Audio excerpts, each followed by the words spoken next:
Join us for this episode of Craft Talk, where we talk to the father of Craft Talk, Tito Mendoza, and find out the why, the where, the when, and the how Craft Talk came to be. You don't want to miss it. The father of Craft Talk. We're keeping it. Let's do it.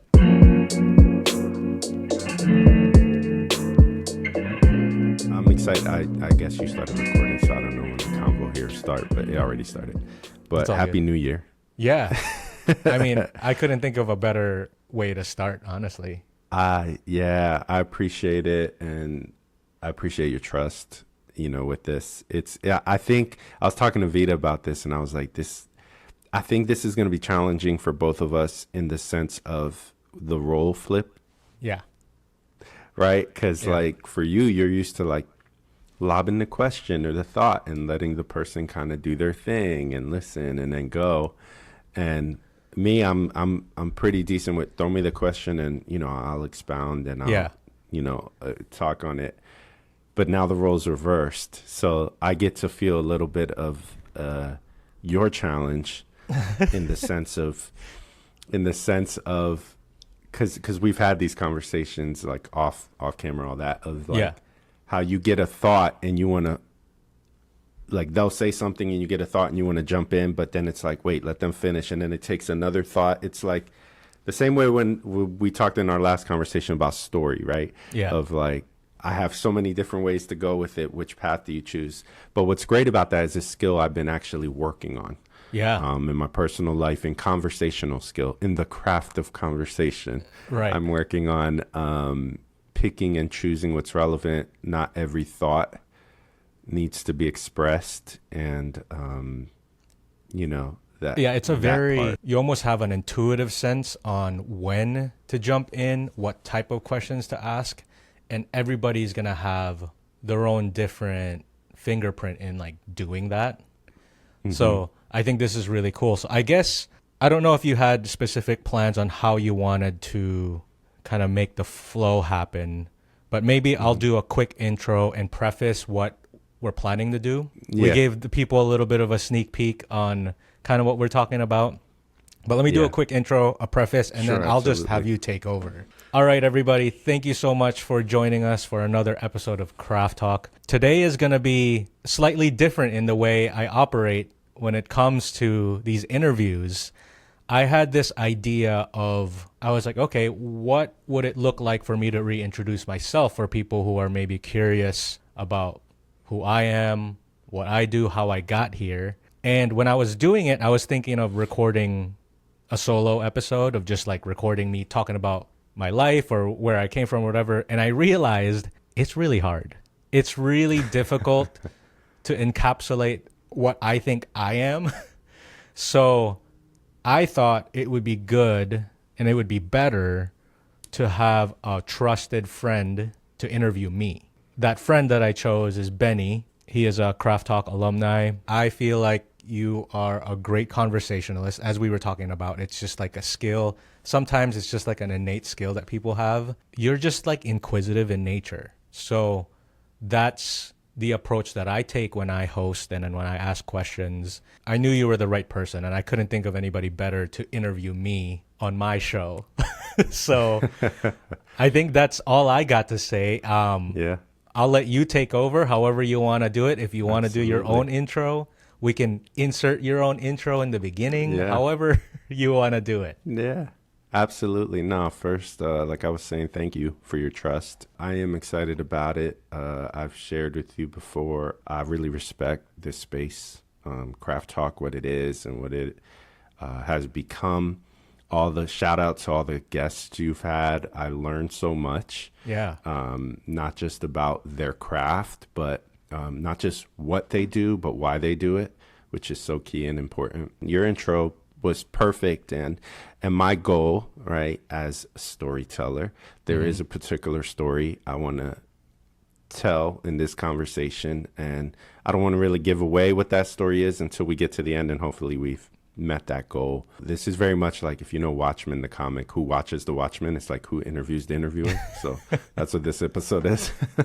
But did you watch at all like Reading Rainbow or Mr. Rogers, like any of those shows? Was that part of your childhood at all? That is insane that you say that. Okay. Reading Rainbow for sure. But most recently, a friend of mine likened Craft Talk to Mr. Rogers. Oh, that's beautiful. And I actually have a video that I recorded about it. You know, Craft Talk, as we talk today about what it is, I'm still discovering what it is, honestly. I'm still trying to figure out exactly the angle that I'm trying to take with it. Sometimes when you're trying to figure out the elevator pitch or like that one or two sentences that is trying to explain what you do, that reference to Mr. Rogers was, at first I was like, really? And then I thought about it and it was like, huh. So if I was to explain Craft Talk or try to give like a quick thing, I would probably be like, it's like a Mr. Rogers type of show with craft or work or creative work or something like that. But to answer your question, Reading Rainbow for sure, not so much Mr. Rogers. Since then, I've watched a couple of videos and I'm like, oh yeah, this is my vibe right here.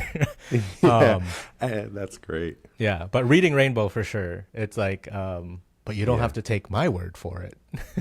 Like, yeah. I remember that part. I asked because knowing you and for the decade plus almost now, I love that your friend made that kind of connection, because as I was thinking about this, I was like, as a kid, you know, I was a PBS kid, right? Free TV, right? And I loved Reading Rainbow. I enjoyed Mr. Rogers as well. But the parts of those shows, what I loved about those shows, like Reading Rainbow, for example, and I just showed Mila because we found some on Prime, so she was into it. What I loved is there was always a theme, right? And so one of the episodes of Reading Rainbow, it starts out with LeVar Burton bowling, you know what I mean? And it's like, oh, yeah, whatever. And he talks about chain reaction. So he's explaining how bowling with the chain reaction, the balls hit the pins, that. And then they introduce the story, if you give a mouse a cookie.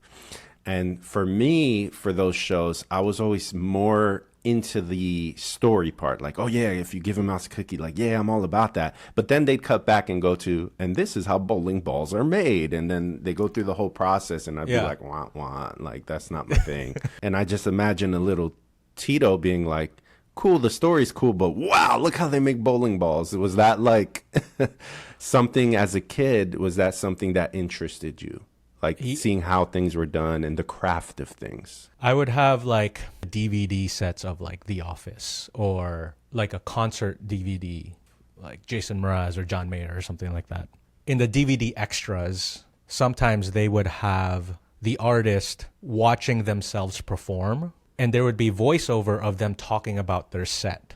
Or in The Office, there used to be bonus content where a couple of the cast members, you're seeing the episode happen, but the cast members' voices are on top of it talking about the episode. Oh, this actor is so great, and like, oh, this is what we were thinking in this scene. Or I remember specifically a John Mayer one where he's doing that and he's talking about his solos or something like that. You'd think that I'd just be interested in the actual concert itself or the actual episode itself, but I loved watching those behind the scenes things. Thinking about it now, it's like, oh wow, that tracks a lot, because I like the thing behind the thing. That's good. Is kind of where I feel like what you're sensing. So would you say, and here's where maybe I want to dig a little into your childhood. Just share a little bit about like how you ended up where you ended up in Detroit, and like a little bit of that. Yeah. I'm not Detroit, Flint, excuse me. Yeah.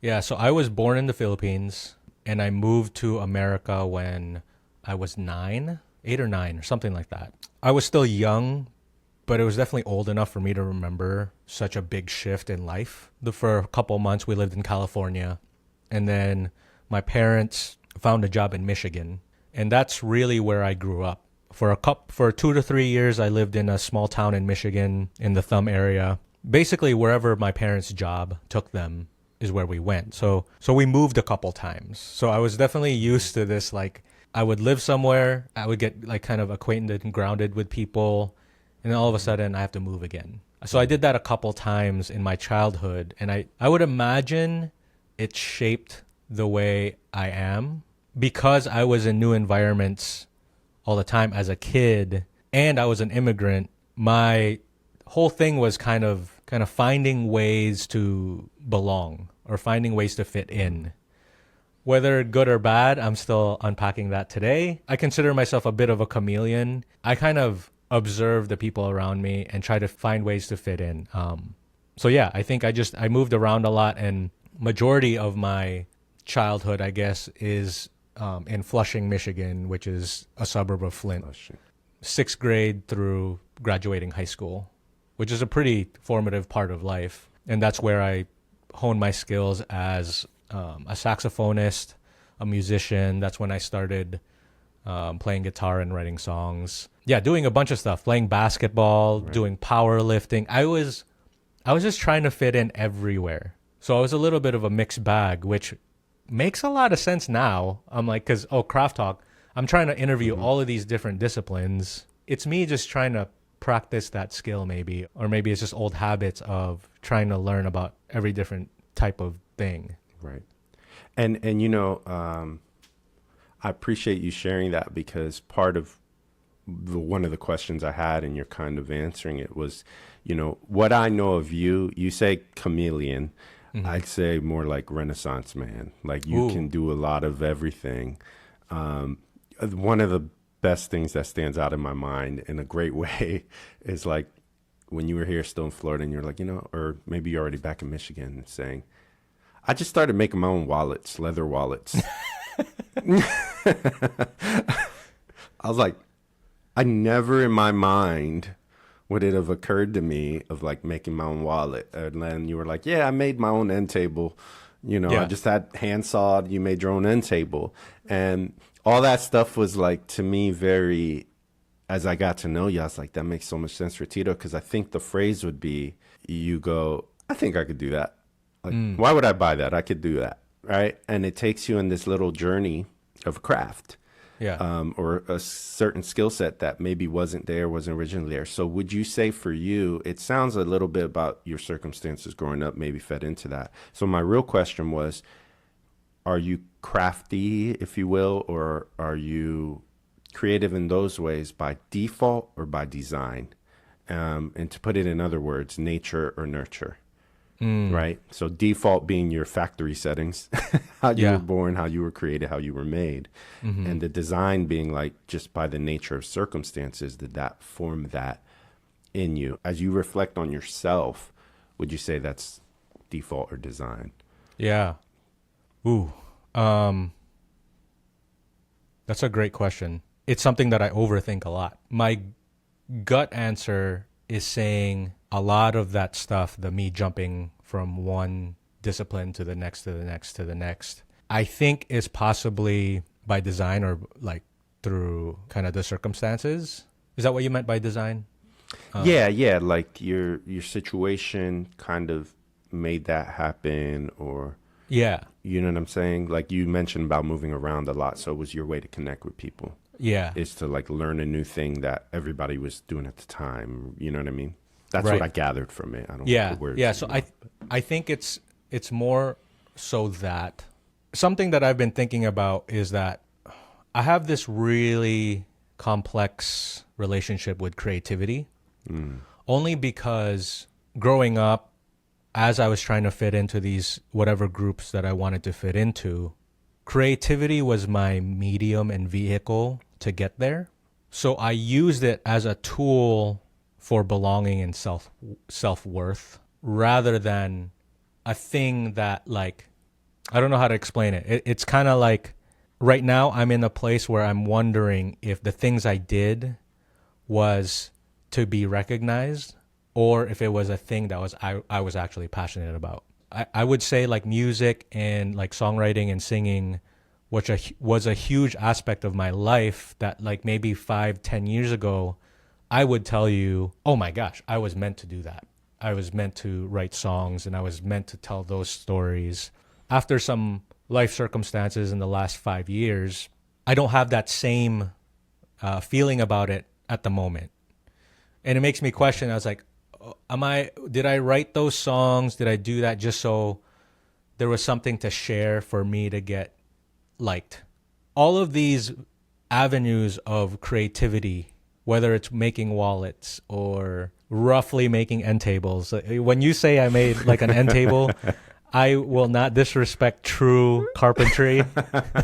It is, I am not into fine woodworking. I just don't have the patience for it, but I love a saw.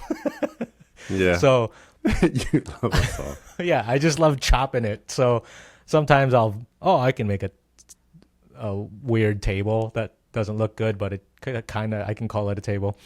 It's functional. Yeah, it's functional. All of these things are just an iteration of me trying to get to a place, hopefully, where I can tell you, yes, this is who I am. And I'm not doing it to be liked. I'm not doing it to be accepted. This is just who I am. So my hope right now, Craft Talk is where my focus is creatively. It is the latest iteration of my creative venture. An expression. An expression. My hope is that this sticks for a while. I've had all of these previous lives as these different creative things. The truth is, those are still all parts of me, but I don't feel it. I haven't come to terms with that yet. So I'm hoping at some point there's kind of like a coming home prodigal son situation where it all kind of fits into place. And even if you see me as a Renaissance man, which is, thank you, that's really kind. How do I change my outlook in framing it as me as a chameleon versus me as a Renaissance man? It's the same thing, but how do I believe that I'm a Renaissance man? Yeah. No, that's great. I think that for a little encouragement, I think that regardless of the reason or the driving force of why you did all the things you did, at the end of the day, you can celebrate that you did it. And all of that feeds into this moment where we are right now. It's the whole multiverse thing, right? You make one change, one decision. I just finished up the What If Marvel series and incredibly done. And it's a bunch of that, right? What if you didn't do that? What if you did do that? And for whatever reason, even if it was to get you through that season of your childhood, of the moving, and it was your way to cope and to adapt. And if nothing else, you have adaptability, right? And it was through those means by which you were adapting and plugging in, which is a strength. You know, not a lot of people can do that, you know, can adapt and change. As Bruce Lee would say, be like water. Yeah. Right? You put That's it kind in of a a cup, cool. fills the cup. Yeah. Yeah, that's a cool way to look at it. It's almost like, what if I'm experiencing myself in different multiverses in the same universe? Like I get to see those different iterations rather than a different universe that's there's a Tito making wallets. But I get to see it. I get to see that version for a small period of time. You catch glimpses and you find the joy in the journey. Right. And so that was how you adapted when you came over. And like you said, you were about 8 or 9. So there are some memories prior. Do you know prior to that when you were in the Philippines and a little bit about those experiences? Like, let's go just a little bit further back. Do you remember the first creative, crafty thing you did then? The first creative thing that I can think of that I can remember is piano. So my mom had me start taking piano lessons, and I hated it. I think I would cry every time it was time to go to piano lessons. I don't remember how long I did it. Maybe a year, maybe 2 years, but it's good you bring this up because this is something I think about. After however much time, I quit. For some reason, I convinced my mom that like I didn't want to do it. It's probably too hard. I don't know what I said to convince her, but she said, okay, maybe after me crying all the time or something like that. So I quit. To this day, I wonder if me jumping around these different disciplines was birthed from that moment where I decided to quit piano. Because a part of me, I think there's like this journey with people who learn something really young and sometimes they do it when they don't want to. Somewhere down the line, they get proficient enough or good enough where they can appreciate all of that hard work that they put in when they were younger that they hated. There's a part of me that was like, man, I wish I could have just stuck with it. Now that I'm older, it'd be so nice to be able to bust out the piano and just like absolutely kill it, right? A little part of me wonders, is that a pattern? And you tell me if you're getting this read, the way I ask questions, maybe I'm trying to solve some type of question within myself. Whether or not I'm trying to find all of the wisdom from everybody to figure out how to break that pattern through whatever maybe golden nugget that somebody might have for me, to install it into my own brain and maybe implement it into Craft Talk. This new iteration, this new version of me creatively. Right. Maybe I can install enough of these little golden nuggets to be the best version that it can be. My opinion is that's something that's healthy. I think just as human beings, right? The craft of living is learning, growing, refining. So if you catch nuggets in these conversations, it's just you've created a space for yourself to gather and source that information directly. Yeah. You know, via the existing relationships you have and new relationships you're building. And to be honest, that's one of the things I love so much about Craft Talk, is that it's not just the what somebody's craft is just the entry point of the conversation. You know, so many great ones. You know, I told you I was binging Craft Talk like a Netflix series. I'm still working on it. There's, you know, going back almost 5 years now. I look back the first episode, April 6th, 2020. Wow. Yeah, you're coming up on 5 years, man. That's great. Insane. But there's so much like other stuff that comes out in the conversation. Like I remember the one conversation, his name is escaping me, but that he does the lighting design, I believe. Yeah. And how he got into, you know, he was very vulnerable about some of his challenges and the addiction, and how he was coping with some of the stresses and stuff. And that was such an important conversation because you can learn from that, right? And it just, the self-awareness he had to reflect and be like, hold on, something's not right here, and to redirect and pivot and change up his situation. I mean, that applies across the board, whether you're lighting for Khalid or you're working in an office or, you know, so I think that's actually a great benefit. And so if you're using this space to get those nuggets to apply to life, I mean, I think that's what living and being a human is, right? Yeah. We learn from one another. We refine. You shared a little bit on your New Year's episode. I mean, we're recording this New Year's Day, but you released that New Year's episode. And one of the things that really stood out to me in that did you already listen to it? Of course I did.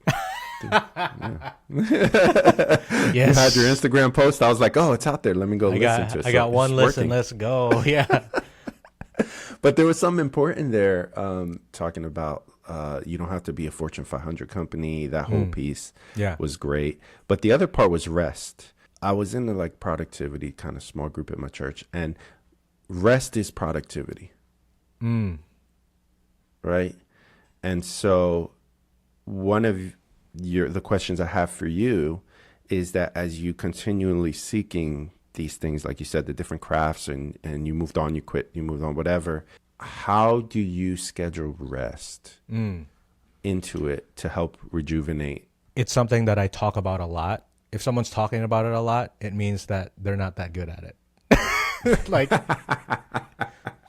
fair enough. The reason why I talk a lot about the importance of rest within creativity or just like your daily life or whatever is because I'm not that good at it. I am pretty restless. My mind doesn't stop with like, what's next? I could always be doing more. I relate to that part where in Hamilton, what's the line? It's like, where he's like, he just keeps going. Like like, what are you trying? He's never satisfied. Yeah. Is that the one where Eliza, like he just keeps writing like X amount of stuff. Like he's running out of time. Like he's running out of time. That's what it feels like. But I think more recently in the last couple of years, I figured it's important that if I'm trying to talk about rest, that I actually put that into practice. I'm trying to improve my processes in order to allow me time to dedicate to rest. The last month, I've been doing a lot of prep work, a good amount of stuff ready and banked. That way I don't feel this pressure like January 1 comes in and I'm like, oh, I got to start making stuff. I got to start doing stuff. Right. I've been setting up the past in 2024. I've been trying to create this system where I have enough stuff where that stress or anxiety is no longer there. It's pretty crazy. I looked at my calendar. You and I's episode was almost 1 year ago. Wow. It was in the end of January when we had a conversation. Oh. That episode has released, but all of the clips that I've had, I still have clips that I'm sharing from our episode. Now Right. you multiply that with all of the people that With I all have the other interviewed. guests. Yeah. Like if I didn't record any episodes, I probably have enough content to share. So I think it's just building up that bank of stuff for me that's helped me, because now then I don't feel as guilty. That may be a band-aid, right? Like that's not maybe solving the underlying problem. If I didn't have any content to share, I want to be okay with not having anything. It's like maybe the ultimate goal of Craft Talk, if Craft Talk goes away and you never see me again, you can go, Tito's all set. He figured it out. He's happy without having to put stuff out there. Does that make sense? Like, 100%. do I this have to is put your stuff current- out there to feel creative? Right. You know? Right. And Yeah. and it goes back to what you were saying, is your worth, your self-worth, identity found in the creative expression that you are currently executing on, right? Right. And that's such a good question. Where do you find your worth? Where do Yeah. you find your identity? I think that's the main question most people have, right? And so when you ask somebody, why do we ask people, what do you do? Right? Because that's the identifier. Oh, I work in sales. Oh, you're a salesperson. And like, you know what I'm saying? That's why some folks strive so hard for business. Now, don't get me wrong. Like if you have goals and you have aspirations and you have the thing you love and you pursue it and want to be the best at it, Yeah. that's amazing. But if that thing gets taken away completely, do you still know who you are? Right? And I think that to what you're saying is like, if Craft Talk goes away, am I going to be okay? That's how I'm reading it. For you, are you going to be like, okay, I still know who I am? Or it completed this season of my life that I needed to find that refinement and who I'm trying to be as a person. And, life in general, I think, is a journey to that. Yeah. Discovering who you are, and some of us find our identity in our faith and in whom we believe. Other people find it in what they do. Other people find it in what they can give to the world. So I think that's fair to say what you're saying about Craft Talk. Now selfishly, I'm like, I hope it keeps going, because I love Yeah, no, for sure. Conversations. But at the end of the day, this is your baby. Yeah. And they may come to a point where like, all right, this baby's ready to leave the house. Yeah. Yeah. And I think I feel like I'm actually getting better with this, like the rest thing. I'll talk about rest, but I never do, right? So I think Yeah. something that I've been trying to put in place is hands-off weeks. I planned one because I go on vacation with Amanda end of January. Kind of hustling right now and kind of cranking away. That week or 2 weeks, my goal is to just be hands-off completely. I did this 1 week where even if I had like a thought, you know how when you get ideas and you're like, I got to write this down?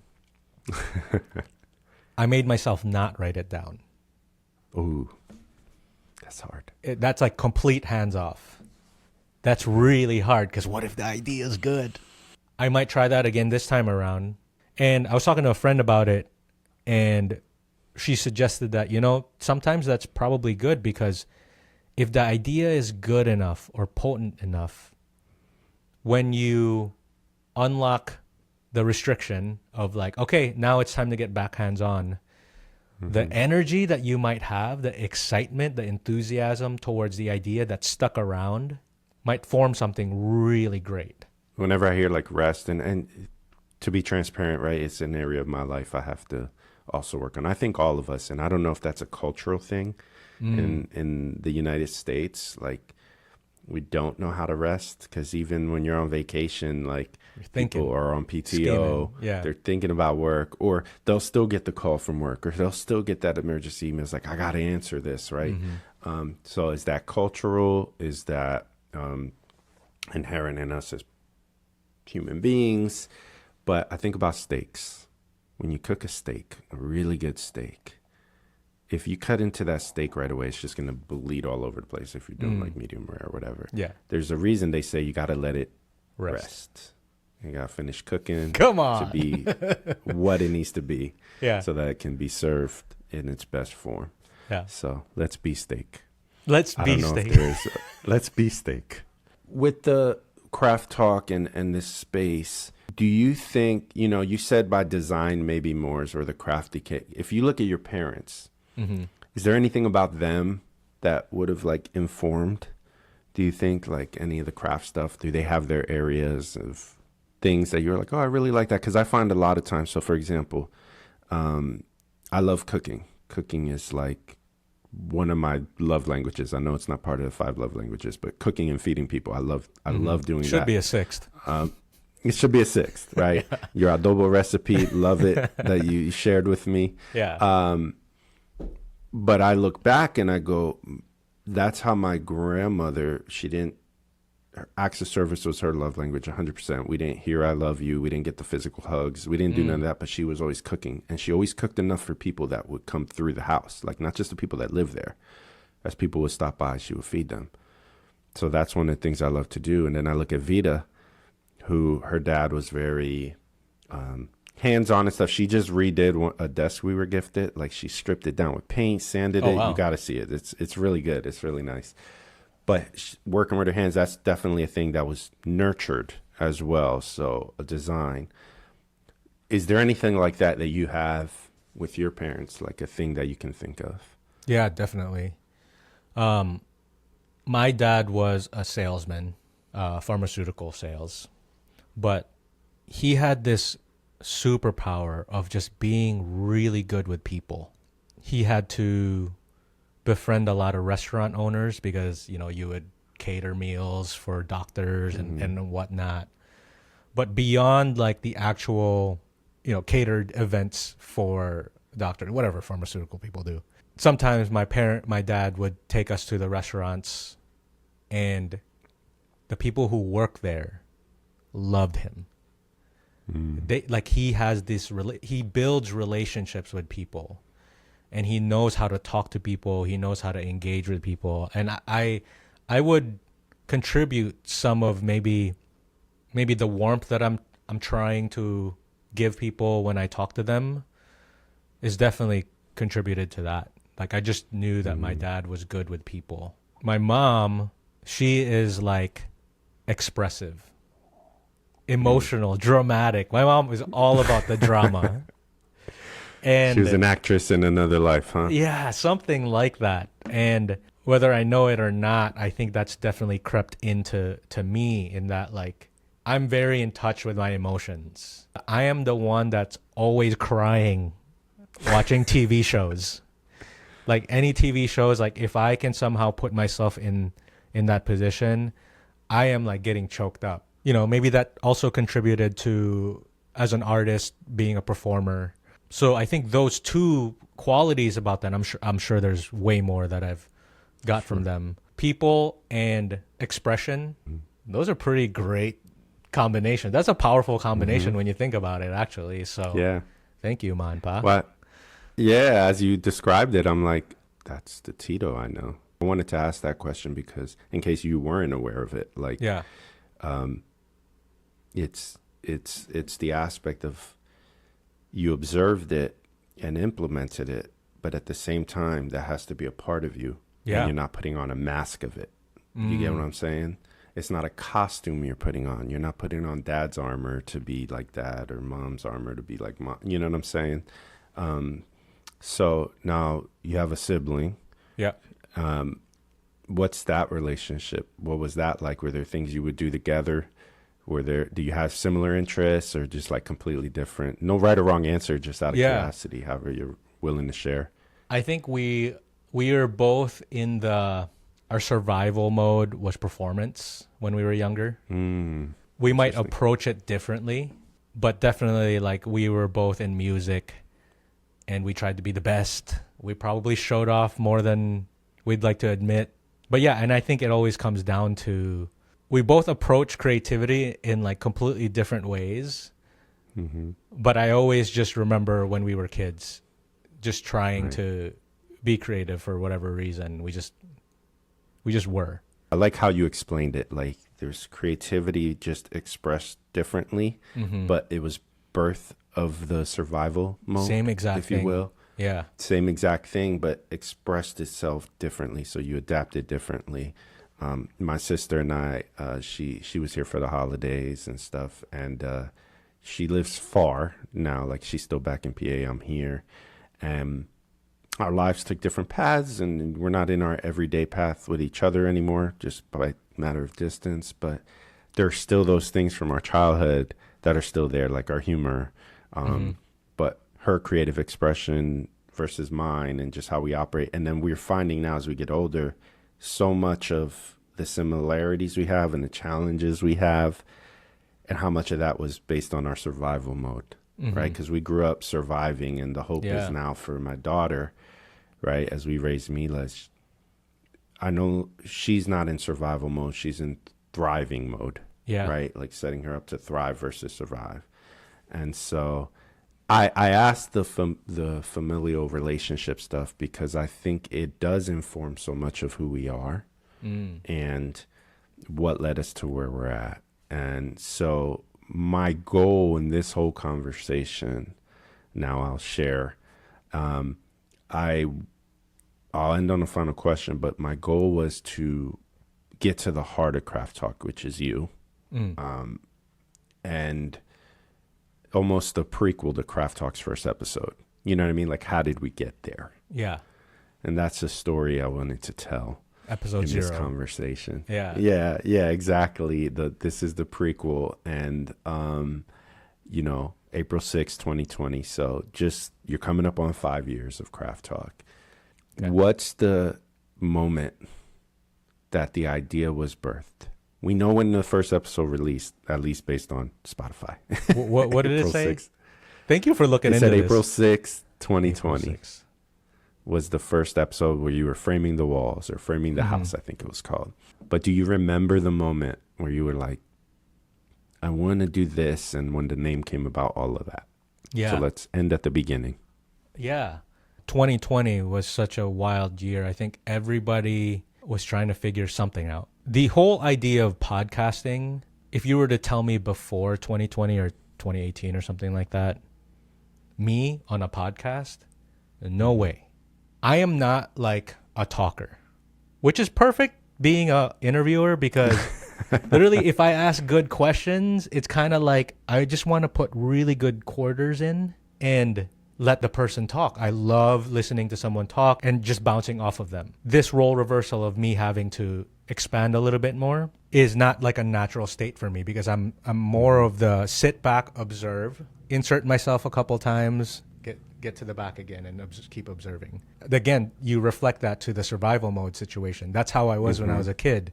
I would sit back, look around the room, observe. That's how it works. I would have never thought of being like a host of a podcast. What got my feet wet was a couple things. One was I started another podcast with a friend of mine, Robbie, called the Dogtown Podcast, which is a recording studio in Grand Rapids. And it was him and I talking about creativity.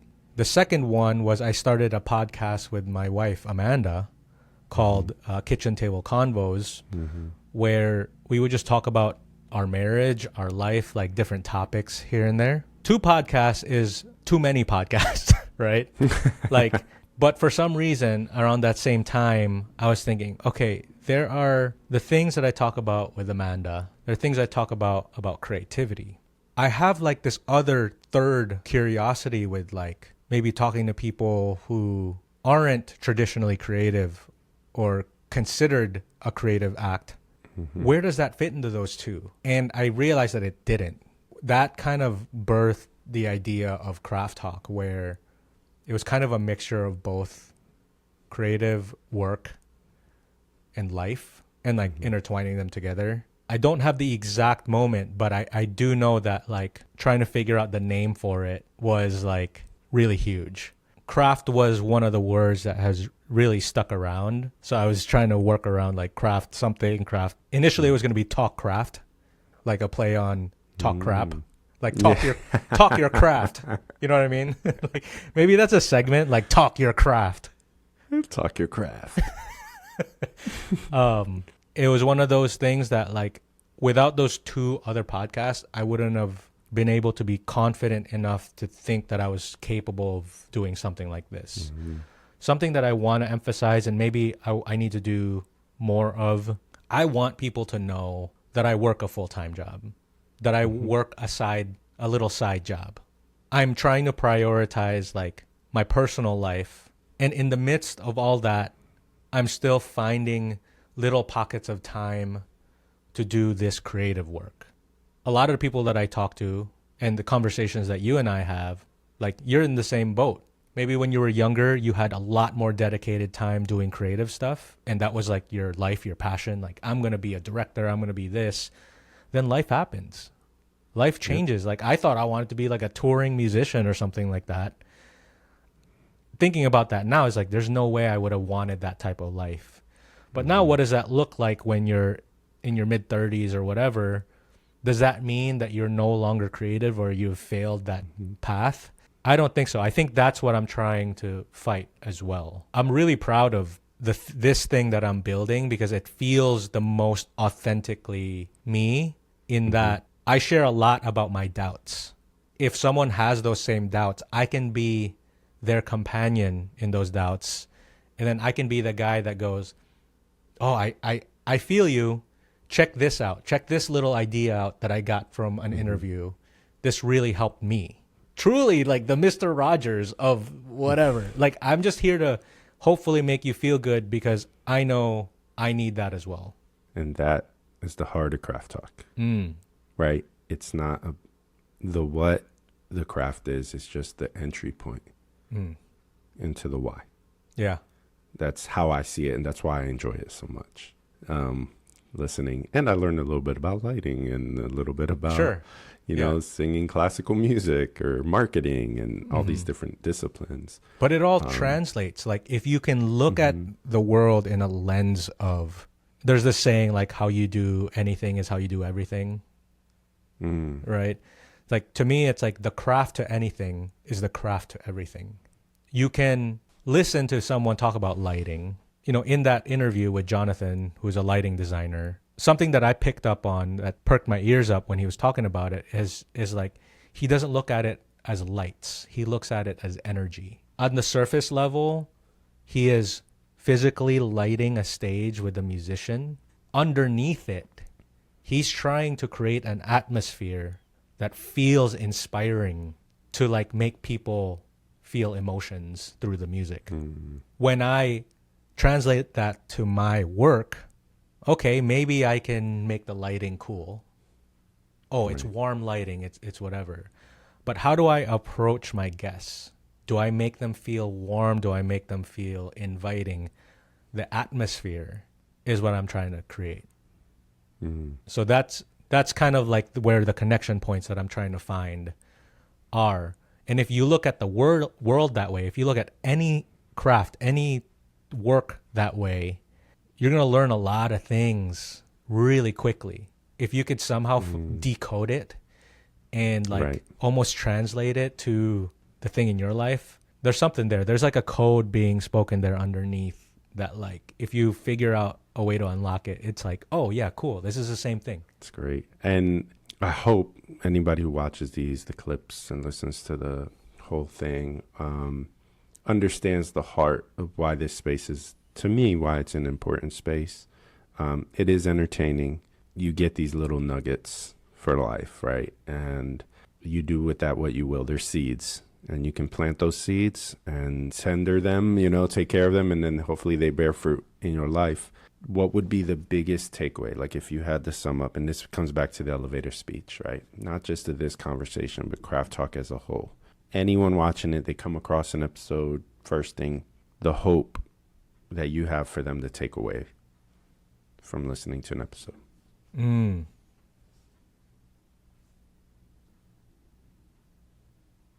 It's a big question, I know. Yeah. It's No, I on the love spot, it. but And I hope this doesn't make me sound like always super down or negative or whatever. But I definitely resonate with a lot of the people who are openly vulnerable about doubts with themselves, with their work. And to me, Craft Talk is this place where I'm hoping someone else with the same creative doubts as I have can look at the work that I'm doing and the curiosity that I have and the lessons that maybe other people are sharing within the conversation. My hope is that it inspires them to maybe break them out temporarily from that doubt and to go, oh, Tito's doubting himself every day. And for some reason, the guy keeps doing it. Maybe I can try it this time around. And I think if you just make those little steps, I'll be there encouraging, whether that's through an episode or like if you and I are actually having like an internet conversation or whatever, I'm always going to be like the cheerleader for you. right. So yeah, that's my hope, is just to be encouraging of people who are wondering if they should put themselves out there creatively. When you listen to my episodes, underneath, I think maybe always you that, can deduce that like, oh, Tito's trying to explore his doubts. The reason I ask these questions is because I'm asking it for myself, you know? 100%. Doubts aren't bad. Questions aren't bad. Yeah. Like, there's a reason we have them. The bad part of it is living in them and seeping in it and marinating in it and allowing it to take root. Yeah. But to explore it, to look at it objectively, step back, you know, you got to get through the layer of emotion first and then to get to the root of the thing. And until you kind of worded it now, I never really connected the dots. I know you. I thought it was more of like you just always curious about different ways to do things. And your mind is very much like, oh, I want to try that. I can do that. I can do that. But until this conversation, I didn't fully know. It was just your way to adapt.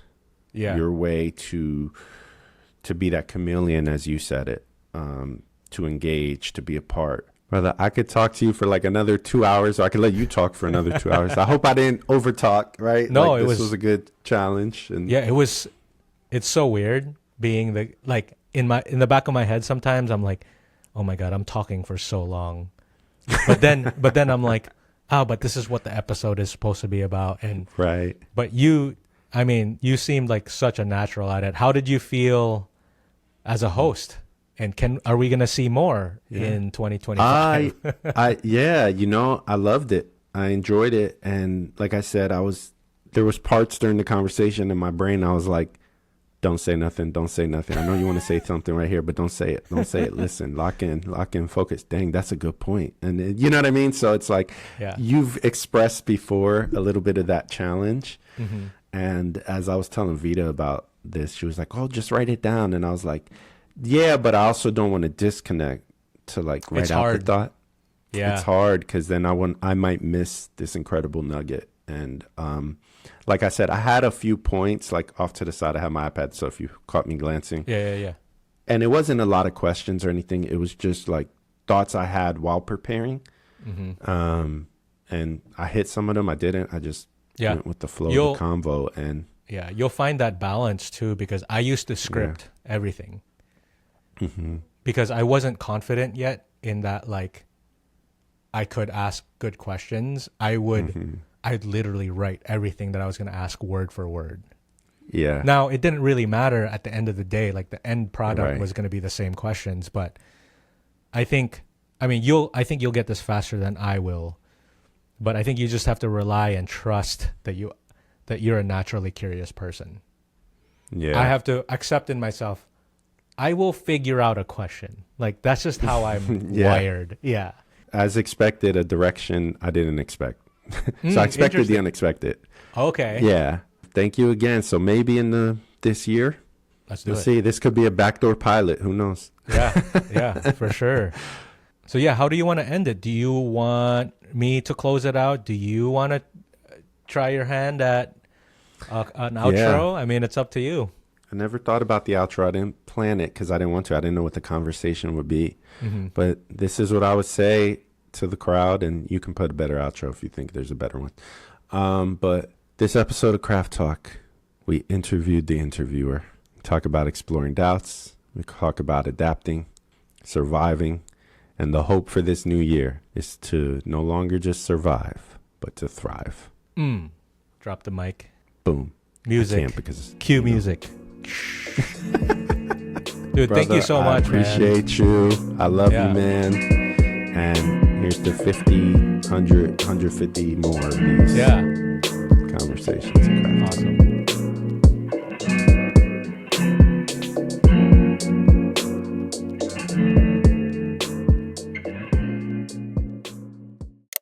Can you do a quick intro? Yeah, how would you record an intro? Let's try it.